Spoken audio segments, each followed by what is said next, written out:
उसमें छोटी छोटी बातें मैटर करती है। और मान लो गोल है कि मुझे इससे 50 नंबर बढ़ाने हैं, आपके स्कोर्स को पक्का बढ़ाए देंगे। बैरियर से निकलने का तरीका बता रहा हूं। एक बड़ी इंटरेस्टिंग सी बात होती है कि सिमिलर लेवल की पढ़ाई करके एक स्टूडेंट के मार्क्स मान लो 150 आ रहे हैं और किसी के 200 आ रहे हैं। 50 नंबर के फर्क में आप समझ रहे हो ना कितना जमीन आसमान का फर्क हो रहा है। हो सकता है एक का 93, 94, 95 परसेंटाइल तक आ जाए, 97 भी आ सकता है, और एक का 200 में हो सकता है 99, 99 पॉइंट समथिंग आ जाए। कॉलेज, करियर, पूरी जिंदगी का अच्छा खासा डिफरेंस आ सकता है 50 मार्क्स में। 50 मार्क्स का मतलब होता है 12 क्वेश्चंस का फर्क फंडामेंटली। अब ये 12 क्वेश्चंस का जो फर्क आ रहा है, ये एक दिन में हम कई बार सोचते हैं कि मैं आज कुछ खास करूंगा, तो आज एकदम से वो कभी कभी रेयर केसेस में होता है। नॉर्मली हम रेगुलर जो कर रहे होते हैं क्लास में, घर पे, मॉक टेस्ट में, वही एग्जाम में रिफ्लेक्ट होता है, उसी के आसपास ही रिफ्लेक्ट होता है। और अगेन उसमें छोटी छोटी बातें मैटर करती है। इसलिए आप सभी से यही बोलना चाहूंगा कि आपका जो भी गोल है, जो भी टारगेट स्कोर है, और आप अभी जहां पे भी स्टैंड कर रहे हो, फॉर एग्जाम्पल किसी का स्कोर अभी चल रहा है मान लीजिए 120 या 150 या वटेवर 100, और मान लो गोल है कि मुझे इससे 50 नंबर बढ़ाने हैं। Just focus on those 12 questions कि मेरे को 12 क्वेश्चन एक्स्ट्रा या 15 क्वेश्चन एक्स्ट्रा कैसे सही करूं, क्या एक्स्ट्रा करूं। और हम क्या सोचते हैं कि कुछ बड़ा करना होगा, कुछ खास ही बदलाव करना होगा। नहीं, छोटे छोटे बहुत सारे बदलाव क्यूमुलेटिवली मिलके वो रिजल्ट आपके लिए लेकर आएंगे। किसी एक छोटी सी जगह से आपको 10 मार्क्स का फायदा होगा, कहीं से आपको 5 का फायदा होगा, कहीं से कुछ होगा, एंड फाइनली आपको स्कोर अचीव होगा।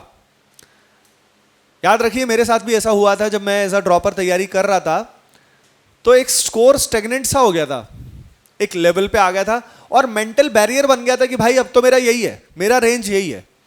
एक लिमिट के बाद फिक्स हो जाता है, इस समय तक आते आते ज्यादातर का फिक्स हो जाता है। उस बैरियर को ब्रेक कर दो, फ्रेश तरीके से सोचो। अगर आप फ्रेश तरीके से सोचोगे, sky is the limit, nobody can stop you. लेकिन अगर आपने मन में बांध लिया कि यार मैं तो 100 स्कोर वाला ही हूं, या मैं 120 ही लाऊंगा तो उतने ही आएंगे, उससे ऊपर नहीं आएंगे।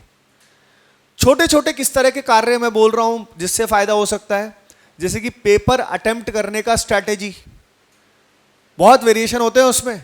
मैं बता रहा हूं सिर्फ पेपर अटेम्प्टिंग स्ट्रैटेजी को अच्छा करके ही स्टूडेंट कम से कम 30 नंबर बढ़ा सकता है। कम से कम बोल रहा हूं, सिर्फ और सिर्फ पेपर अटेम्प्टिंग स्ट्रैटेजी को अच्छा करने से। अगला, पेपर को बाद में एनालाइज करने से भी 20 नंबर का फर्क आराम से पड़ सकता है। छोटी छोटी बातें 5-5, 10-10 नंबर। कुछ ऐसे चैप्टर होते हैं जो एग्जाम में आते हैं, बहुत ही छोटे चैप्टर हैं लेकिन वेटेज अच्छा रहता है। अगला फैक्टर है एग्जाम टेम्परामेंट। ये सारे छोटी छोटी बातें। और अगला इन सबका क्यूमुलेटिव फैक्टर आता है आपका कॉन्फिडेंस।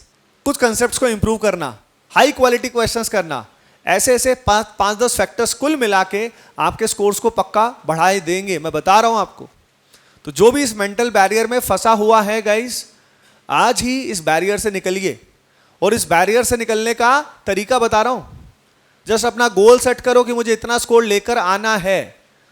कैसे लेके आना है, उसके लिए मुझे ये 10 स्टेप लेने होंगे। क्योंकि देखो ये स्टेप ना जनरल बताने वाली बात अलग होती है, लेकिन सबके लिए अलग अलग होते हैं। आपको खुद के बारे में पता है कि मेरी कमी कहां कहां पे है, आज ही उसको सही करो भाई, सही करो। ये तो पुराना रहेगा दिमाग में और फिर उतना ग्रो नहीं कर पाओगे। लेकिन आप सभी करोगे, करके दिखाना है।